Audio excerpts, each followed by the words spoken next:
Cette vidéo est la suite de la première vidéo sur l'écologie. Donc si tu veux en savoir plus sur les relations entre les animaux, va y jeter un œil. Salut à toutes et à tous. On se retrouve aujourd'hui pour continuer à parler écologie. Dans la première vidéo, nous nous sommes attardés sur les relations entre les animaux de la même espèce. C'est donc en toute logique que nous allons maintenant parler des relations entre les individus d'espèces différentes. Et ces relations sont très nombreuses. Donc malheureusement, je ne pourrai être exhaustif. Dans cette vidéo, nous allons nous attarder sur seulement 3 relations différentes, mais ne vous inquiétez pas, ça va déjà bien nous occuper et la suite viendra dans le prochain épisode de la série des vidéos sur l'écologie.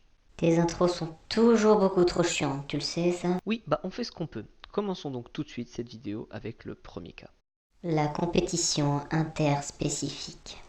Je sais, le premier a pas l'air fun dit comme ça, et je m'en excuse, mais c'est assez important car il est la base de beaucoup de choses dans la vie animale. La compétition, c'est le moment où deux espèces veulent exploiter une même ressource, comme un milieu de vie ou encore la nourriture tout simplement. Ce phénomène est intéressant car il va me permettre de vous montrer quelque chose d'assez important dans les études scientifiques et écologiques. Si on se fie aux études scientifiques et à leurs résultats, voilà ce qui se passe quand deux espèces vivent dans un milieu clos grâce à une même ressource. On observe tout d'abord une légère coexistence des individus, c'est-à-dire qu'il n'y a pas une espèce qui va prendre le dessus sur l'autre. Mais une espèce va finir par devenir dominante et monopoliser la ressource dont les deux espèces sont dépendantes et faire disparaître l'autre espèce qu'il n'y aura plus accès. D'après cette étude, donc, deux espèces ne peuvent vivre sur une même ressource limitante. Mais quand on étudie la vie dans la nature, ce n'est pas le cas. Et pourquoi donc? Parce que de nombreux autres facteurs viennent s'ajouter dans la vie et changent tout. Un test en laboratoire ne pourra jamais reproduire la complexité de la vie. La prédation. Bon, pour ce point, je vais pas m'amuser à vous décrire ce que c'est ou comment ça marche, car tout le monde le sait. Ah bah bravo, tu exclus déjà ceux de ta chaîne qui connaissent pas ce terme, c'est du racisme ça monsieur, et je trouve ça dé... Ok, on se calme. La prédation, c'est quand un animal mange une plante ou un autre animal. La prédation peut soit être carnivore, consommation de viande, herbivore, consommation de plantes, ou omnivore, consommation des deux. Ça va? T'es content? Oui. Et comme j'ai dit que j'allais pas expliquer plus que ça, voici un schéma explicatif de tous les types de prédation fait par mes soins.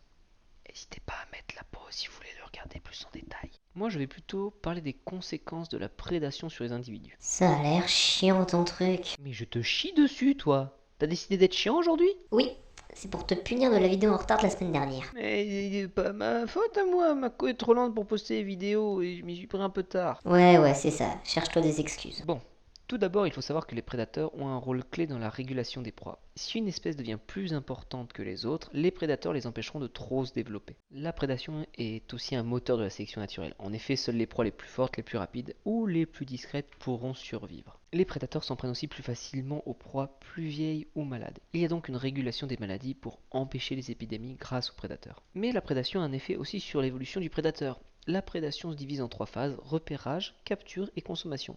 Pour maximiser la réussite de tout cela, l'évolution joue sur 3 éléments que nous allons illustrer par l'exemple du renard car... C'est un prédateur très bien adapté à son environnement? Non, car c'est un cousin du loup qui est mon animal préféré et parce que c'est un animal tout choupi tout plein. Tu me désespères. Sache, jeune insolent, que mes exemples sont toujours pertinents. Point numéro 1, le morpho-anatomique, c'est-à-dire la forme du corps, le développement des 5 sens, etc. Chez le renard, l'ouïe, la vue et l'odorat sont très développés pour repérer et traquer la proie. Le corps est allongé et fuselé pour permettre de courir vite et les crocs sont acérés pour tuer et déchirer les chairs. Point numéro 2, le physiologique, c'est-à-dire le développement et l'organisation des organes internes pour consommer les proies. Le tube digestif du renard est prévu pour consommer de la viande, là où celui d'une vache est plus prévu pour consommer de l'herbe. Point numéro 2, le comportement. Les prédateurs développent des techniques de chasse, de capture, comme la chasse en groupe, le camouflage, etc. Plus original, le renard utilise la technique du mulottage que je trouve très drôle. Le renard écoute les vibrations dans la neige pour repérer des rongeurs dans leur terrier et sauter à la verticale pour attraper la proie. Même si peu efficace, cette technique est souvent observée et très drôle à voir. Le parasitisme. Si vous voulez prendre une pause dans la vidéo pour aller pisser, c'est maintenant parce que là on attaque un gros morceau. Tu sais qu'ils peuvent mettre pause quand ils veulent sur YouTube. Oui, mais voilà, c'est pour dire que c'est un truc très important et diversifier le parasitisme. Vous êtes habitué maintenant à ce que je vous dise, que les scientifiques divisent tout en plein de petites catégories. Et ben cette fois, ils se sont fait plaisir car ils ont créé 5 catégories différentes. Et tu vas tous les faire. Oui, parce que je suis un grand malade. Tout d'abord, le kleptoparasitisme. Ceux qui ont fait un peu de grec comprendront très vite ce que c'est. C'est celui dans lequel une espèce va voler les proies d'une autre espèce. On peut citer la hyène, qui doit être l'une des plus connues, mais aussi le labe, qui est un oiseau de bord de mer qui vole les poissons à des mouettes, par exemple.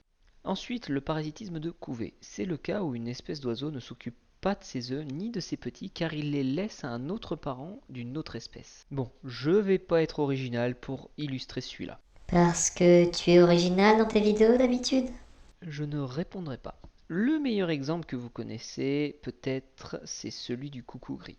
Ce dernier va dans un nid, pousse des œufs pour pondre le sien. Ça, c'est ce que tout le monde connaît. Ce que je ne savais pas en revanche, c'est que le petit ne se contente pas d'être nourri par les parents adoptifs, même quand ces derniers sont beaucoup plus petits que lui. Quand il naît, le jeune coucou pousse les œufs autour de lui pour pouvoir recevoir de la nourriture de ses parents. Les coucous sont des enfoirés dès leur plus jeune âge. Un peu comme toi. Même si c'est vrai, c'est pas le sujet. Après, on trouve l'ectoparasitisme. C'est quand un parasite se nourrit ou vit grâce à son autre, mais ce dernier reste à l'extérieur de l'individu.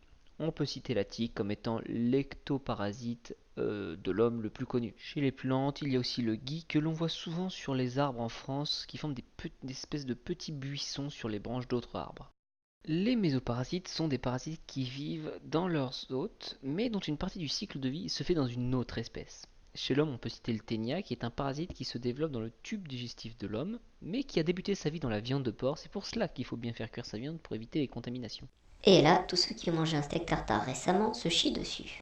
Les endoparasites sont des parasites qui vont naître et se développer dans un hôte. Et même s'ils peuvent finir par le tuer et en sortir, ils ne vivront jamais dans un autre individu. Le cordyceps est un champignon endoparasite de nombreux insectes. Les spores se plantent dans un insecte et se développent à l'intérieur de ce dernier. Quand ce dernier finit par atteindre le cerveau de l'hôte, ils en prennent le contrôle pour que celui se monte en hauteur et se laisse mourir de faim. Une fois mort, le champignon perce la carapace de l'hôte pour pouvoir à son tour répandre ses spores. Si ce champignon vous dit quelque chose, c'est parce que ce dernier est mis en scène dans le jeu The Last of Us et est à l'origine des zombies du jeu. Comme quoi la réalité est parfois la meilleure source pour trouver de l'horreur.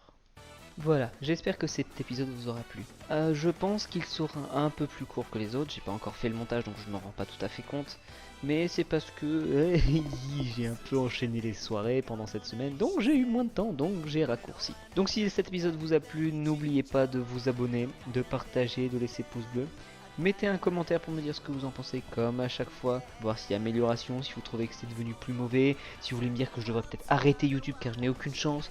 Voilà, je suis prêt à vous écouter. Donc je vous dis à la semaine prochaine pour une prochaine vidéo. Ciao.